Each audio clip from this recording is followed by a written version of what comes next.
Assalamualaikum warahmatullahi wabarakatuh. Kita berjumpa lagi di penjelasan berikutnya, masih mengenai transaksi spot. Ibu akan memberikan contoh lain dari transaksi spot. Contohnya tanggal 12 April 2012, Bank Fem membeli banknotes 1000 USD dari nasabah secara tunai. Di mana kurs belinya adalah 9.700. Kurs beli ini ditawarkan oleh Bank Fem karena dia selaku penjual atau bank devisa. Jadi nasabah harus ikut ketentuan dari Bank Fem, ya. Ingat, pencatatannya itu kurs beli dan kurs jual itu dilihat dari sudut pandang yang menjual. Berarti jurnal yang terjadi di Bank Fem adalah karena Bank Fem membeli banknotes dari nasabah secara tunai, maka banknotesnya Bank Fem akan bertambah. Ingat, banknotes itu valuta asing dalam bentuk uang kertas, ya. Jadi merupakan aset bagi suatu bank. Nah, aset bertambah di debit. Bertambah dia 1000 USD. Pakai akun perantaranya RPV USD 1000.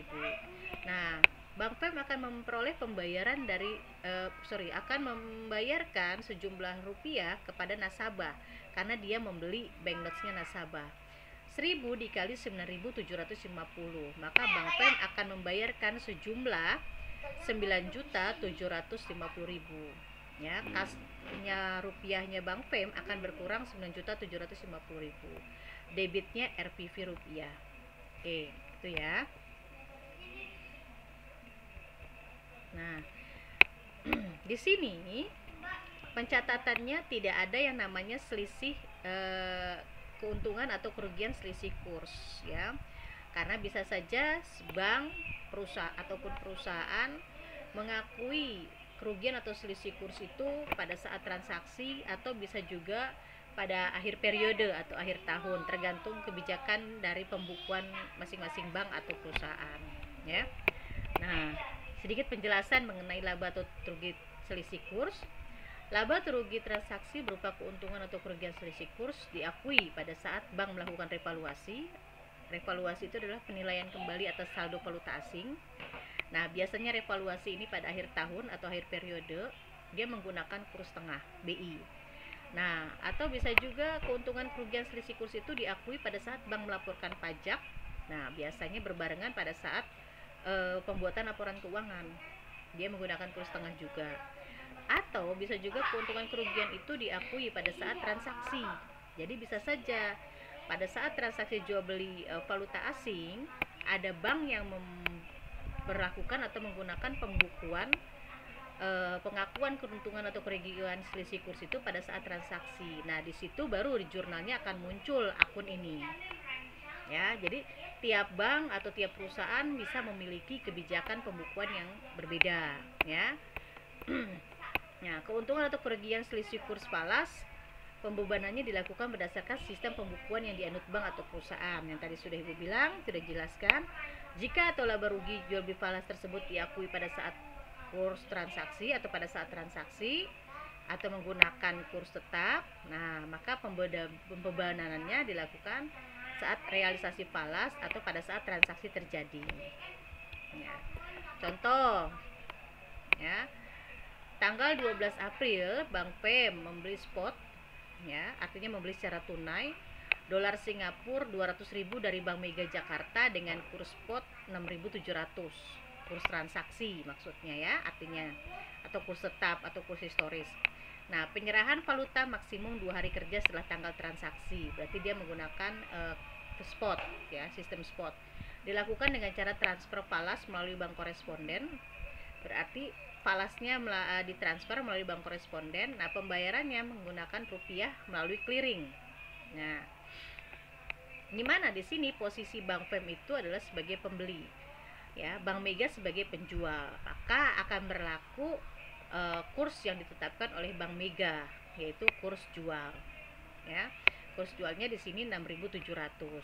Nah, untuk informasi, Bank Fem mengakui laba atau rugi pada saat transaksi. Nah, berarti pada saat transaksi ini akan muncul akun keuntungan atau kerugian selisih kurs. Kalau Bank Fem mengakui laboratorium selisih kurs nanti di akhir periode pada saat transaksi ini, berarti akun keuntungan atau kerugian kurs tidak akan muncul, ya. Nah, jurnalnya pada saat tanggal transaksi yaitu 12 April di Bank PEM akan timbul tagihan spot beli, ya, sebesar 200.000, ya. Tagihan itu sama dengan piutang karena Bank PEM masih memiliki tagihan ke Bank Mega. Ya, tadi penyerahan valuta asing maupun pembayarannya itu dilakukan 2 hari setelah tanggal transaksi. Artinya di tanggal 12 April ini belum ada pembayaran maupun penyerahan valuta asing, ya. Jadi di Bank PEM dia akan mencatat masih memiliki tagihan dolar Singapura 200.000 ke Bank Mega Jakarta, ya. Dan ini merupakan rekening administratif atau rekening sementara. Nanti kalau transaksi ini sudah selesai, rekening ini akan dinihilkan atau dihilangkan. Nah, di samping memiliki tagihan sebanyak 200.000 dolar Singapura ke Bank Mega, Bank PEM juga punya kewajiban yaitu sebanyak 1.340.000.000. Dari mana ini? Dari 200.000 dikali dengan kurs 6.700 yang harus dia bayarkan ke Bank Mega. Makanya disebut dengan kewajiban spot jual rupiah, ya.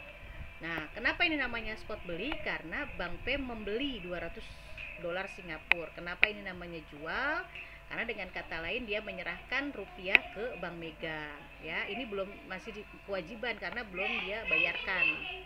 Nah, ini pun sama, rekening administratif atau pencatatan sementara, ya, atau disebut juga akun kewajiban komitmen. Ini di tanggal 12 April pada saat transaksi. Nah, jadi kalau dibuat jurnalnya akan seperti ini. Tagihan spot beli dia didebit karena masih sama dengan piutang sebanyak 200 dolar Singapura, dan di kreditnya kewajiban spot jual 1.340.000.000, munculnya di kredit karena ini hutang, ya. Lalu berikutnya, nah pada tanggal 14 April pada saat penyerahan valuta dan pembayarannya, tadi sistemnya katanya menerima transfer masuk 200.000 dolar Singapura dari Bank Mega melalui bank koresponden karena valuta asingnya katanya tadi ditransfer melalui bank koresponden.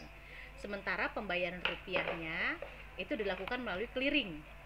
Nah, berarti pada tanggal 14 April, ya, ingat 14 April, langkah pertama yang harus dilakukan adalah menihilkan akun administratif dulu yang tadi sudah dicatat di 12 April, yaitu yang ini.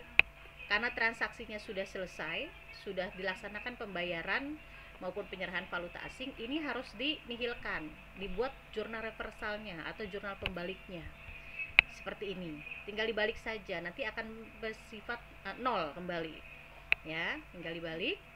Nah, ini sudah dinihilkan jurnal administratif ini, baru kita catat jurnal untuk penyerahan rupiah maupun penerimaan falas ini. Nah, jurnalnya seperti ini. Akun kita di bank koresponden akan bertambah 200 dolar Singapura karena menerima transferan dari Bank Mega. Biasa pakai akun rekening perantara falasnya. Nah, sementara tadi kita membayar 1.340.000.000 melalui clearing. Ingat, clearing itu berarti melibatkan giro BI. Giro BI kita berkurang karena dipakai untuk membayar. Debitnya RPV. Nah, di sini ada selisih kurs di sini, ya.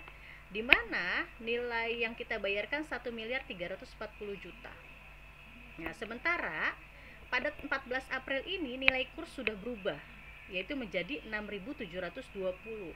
Berarti nilai 200 dolar Singapura ini pada tanggal 12 April dengan tanggal 14 April akan berbeda nilainya kalau dikonversi ke rupiah. Di tanggal 12 April nilainya segini, tetapi ternyata di tanggal 14 April kurs sudah menjadi 6.720. Jadi di tanggal 14 April 200 dolar Singapura itu setara dengan 1.344.000.000. Maka akan tercipta selisih di mana yang kita bayarkan ternyata lebih kecil dibandingkan dengan nilai 200.000 dolar Singapura ini pada tanggal 14 April ini, yaitu 1.344. Selisihnya berapa? 4 juta. Inilah yang disebut dengan keuntungan selisih kurs.